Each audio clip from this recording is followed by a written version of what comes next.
Madam President, Mr. Secretary General, Excellencies, Heads of State and Government, distinguished delegates. The chaos that shadows our world is a reminder that we cannot afford the luxury of inaction. We will have been consumed by our differences had there been no community such as this to remind us that we are one human family. Even in our darkest hours, we have refused to be broken. This community was born from the ashes of despair, a vehicle for order, and for the shared assurance that we could not afford to falter again. Our belief in this community is not a posture of moral superiority, but an undying faith in the redemption of humanity. It is, therefore, with profound humility that I stand before you today as Vice President of the Federal Republic of Nigeria on behalf of President Bola Tinubu to renew this pledge on behalf of my country. Madam President, Nigeria joins the Committee of Nations in congratulating you on your election as the President of the General Assembly for the 88th session, and assure you of our unalloyed support during your tenure. I commend your predecessor, my brother, His Excellency Philemon Yang, and the Secretary General, His Excellency Antonio Guterres, for their outstanding stewardship and unifying leadership during these extraordinary times. This anniversary must not be a sentimental retreat into nostalgia. It must be a moment of truth, a pause to measure where we have stumbled and how we might have done better in turning our values into action that meets the demands of today. We are here to deliver a world of peace and development where the respect for human rights is paramount. We must recalibrate the delicate balance between our roles as sovereign governments and our duties as collective partners to renew multilateralism in a world that has evolved far beyond what it was in 1945. The pace of change across borders is a force without pause. It manifests in the tools of technology, in the movements of information and finance, in the corrosive ideologies that preach violence and division, in the gathering storm of the climate emergency, and in the tide of irregular migration. We must own this process of change. When we speak of nuclear disarmament, the proliferation of small weapons, Security Council reform, fair access to trade and finance, and the conflicts and human suffering across the world, we must recognize the truth. These are stains on our collective humanity. For all our careful diplomatic language, the slow pace of progress on these hardy perennials of the UN General Assembly debate has led some to look away from the multilateral model. Some years ago, I noticed a shift at this gathering. Key events were beginning to take place outside this hall, and the most sought-after voices were no longer heads of state. These are indeed troubling times. Nigeria remains firmly convinced of the merits of multilateralism. But to sustain that conviction, we must show that existing structures are not set in stone. We must make real change, change that works, and change that is seen to work. If we fail, the direction of travel is already predictable. We are here to strengthen the prospects for peace, development, and human rights. Madam President, I want to make 4 points today to outline how we can do this. 1, Nigeria must have a permanent seat at the UN Security Council. This should take place. This should take place as part of a wider process of institutional reform. 2, we need urgent action to promote sovereign debt relief and access to trade and financing. 3, countries that host minerals must benefit from those minerals. And 4th, the digital divide must close. As our friend the Secretary General has said, AI must stand for Africa included. On my first point, the United Nations will recover its relevance only when it reflects the world as it is, not as it was. Nigeria's journey tells this story with clarity. When the UN was founded, we were a colony of 20 million people, absent from the tables where decisions about our fate were taken. Today, we are a sovereign nation of 236 million people, projected to be the third most populous country in the world, with one of the youngest and most dynamic populations on earth, a stabilizing force in regional security, and a consistent partner in global peacemaking. Our case for permanent seat at the Security Council is a demand for fairness, for representation, and for reform that restores credibility to the very institution upon which the hope of multilateralism rests. This is why Nigeria stands firmly behind the UN-80 initiative of the UN Secretary General and the resolution adopted by this Assembly on 18 July 2025, a bold step to reform the wider United Nations system for greater relevance, efficiency, and effectiveness in the face of unprecedented financial strain. We support the drive to rationalize structures and end the duplication of responsibilities and programs so that this institution may speak with one voice and act with greater coherence. Madam President, Africa, none of us in this world can function peacefully in isolation. This is the heavy burden of sovereignty. Sovereignty is a covenant of shared responsibility, a recognition that our survival is bound to the survival of others. To live up to this charge, we must work hand in hand with our neighbors and partners.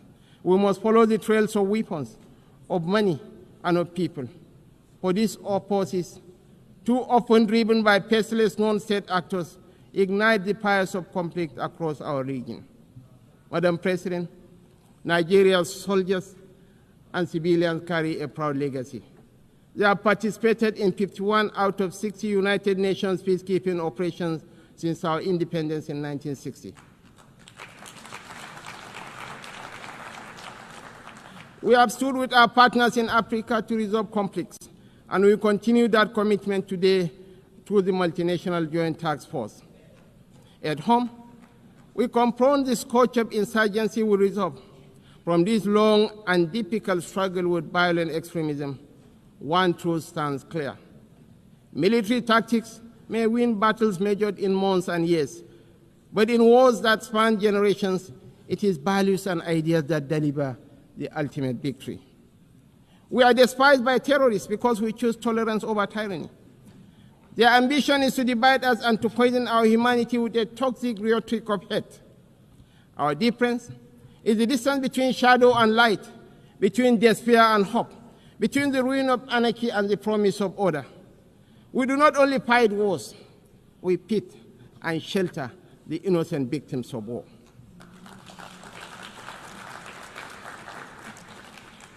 This is why we are not indifferent to the devastations of our neighbors near and distant. This is why we speak of the violence and aggression visited upon innocent civilians in Gaza, the illegal attack on Qatar, and the tensions that scar the wider region. It is not only because of the culture of impunity that makes such acts intolerable, but because our own bitter experience has taught us that such violence never ends where it begins. We do not believe that the sanctity of human life should be trapped in the corridors of endless debate. That is why we say, without stuttering and without doubt, that a two-state solution remains the most dignified path to lasting peace for the people of Palestine.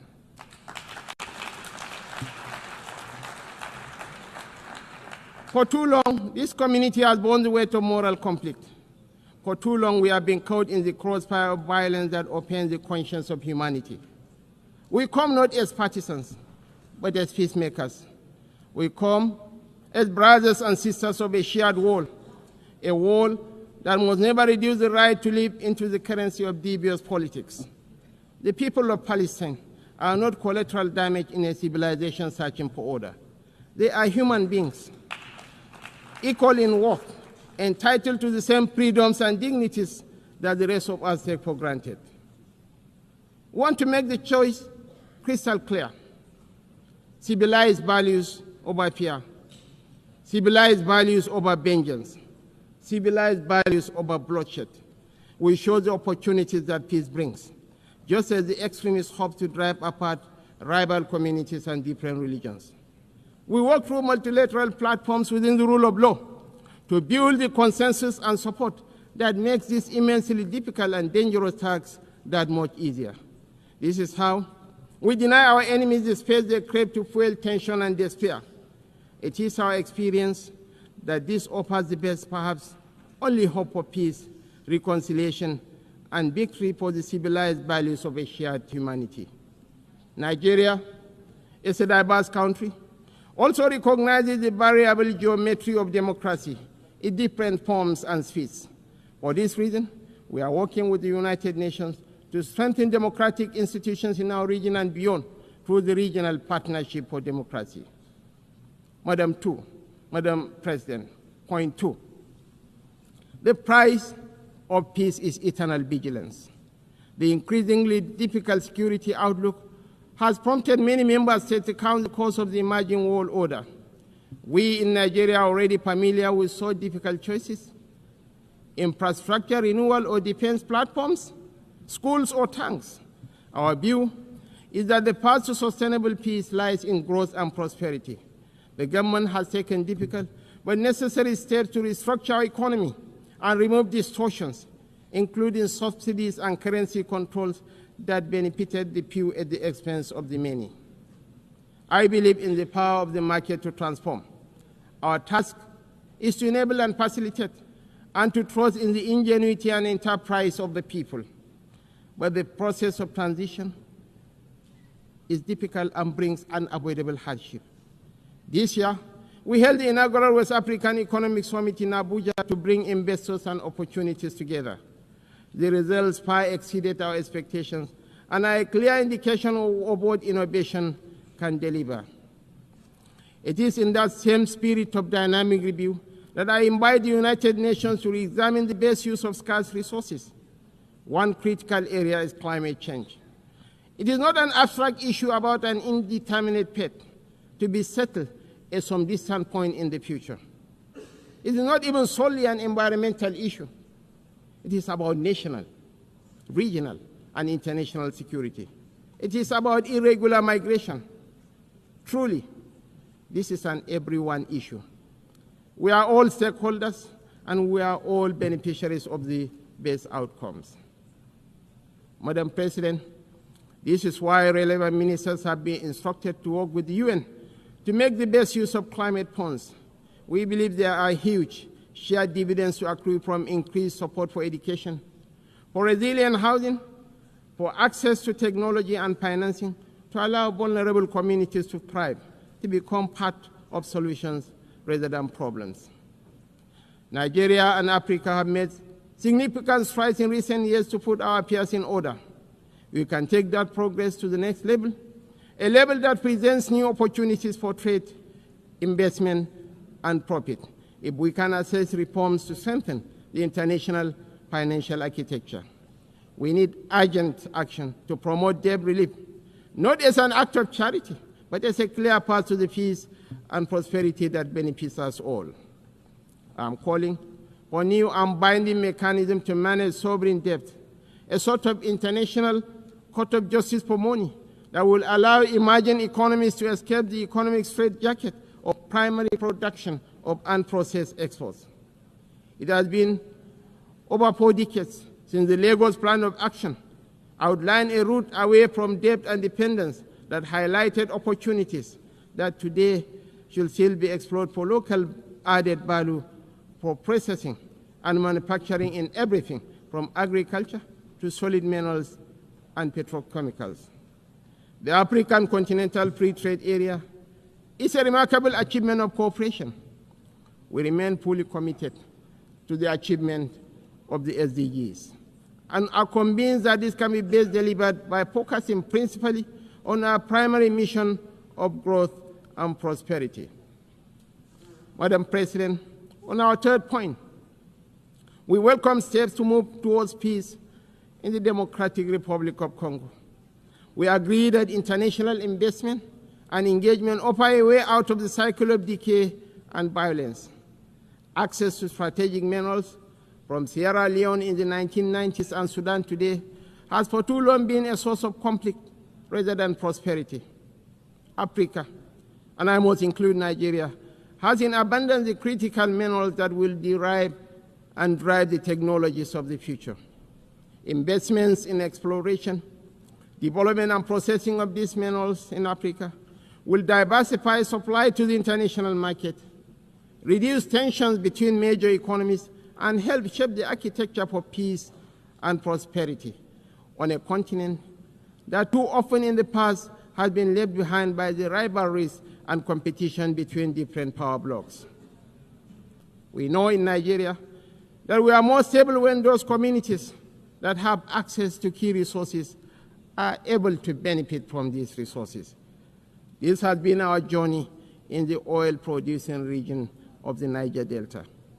I believe that will strengthen the international order when those countries that produce strategic minerals benefit fairly from those minerals in terms of investment, partnership, local processing, and jobs. When we export raw materials, as we have been doing, tension, inequality, and instability pester. Madam President, the fourth pillar for change that I am advocating is a dedicated initiative, bringing together researchers, private sector, government, and communities to close the digital divide. As we stand on the threshold of new and dramatic technological change, we are still absorbing the impact of the revolution on information and communication of the past 20 years. We understand better than we did the opportunities technology offers, as well as the safeguards we need to enable growth and mitigate the potential for corruption. Some worry about fake news. Truly, we have plenty of that, with the potential of devastating real-world consequences in countries rich and poor. I am more worried about an emerging generation that grows ever more cynical because it believes nothing and trusts less. As technology shakes up public administration, law, finance, conflict, and so much of the human condition, I'm calling for a new dialogue to ensure we promote the best of the opportunities that are arising and promote the level of access that allows emerging economies more quickly to close a wealth and knowledge gap that is in no one's interest. I join you today to reassert Nigeria's commitment to peace, to development, to unity, to multilateralism, and to the defense of human rights is beyond compromise. For none of us is safe until all of us are safe. The road ahead will not be easy, and we know there are no quick fixes to the trials that test the human spirit. Yet history reminds us that bold action in pursuit of noble ideals has always defined the story of the United Nations. Time and again, we have found the wisdom to balance sovereign rights with collective responsibility. That balance is once again in question. But I believe, quite passionately, that a renewed commitment to multilateralism, not as a slogan, but as an article of faith, remains our surest path forward. Nigeria dedicates itself fully and without reservation to that noble cause. I thank you all for listening.